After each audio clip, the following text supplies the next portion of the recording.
when I think about things that are truly foundational to health, one of the first things that I think about is sleep. There are so many areas of overlap between cognitive health and sleep, between metabolic health and sleep, between all areas of our health and how well we're sleeping.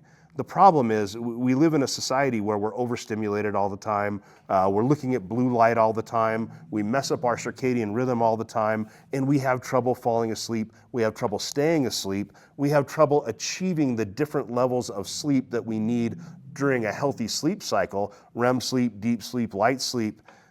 And the answer to those types of problems is SleepWell.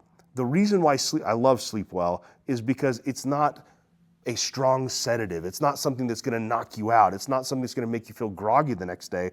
It's a blend of herbs, natural herbs, passion flower, valerian, hops, and they're given to you in a dose that allows you to become calm, to become ready to sleep, to support your sleep so that you can fall asleep more quickly and more naturally, and then while you're asleep, have a more restorative sleep cycle so that you wake feeling refreshed the next day and not groggy. They can really help benefit your overall sleep, which benefits every aspect of your health.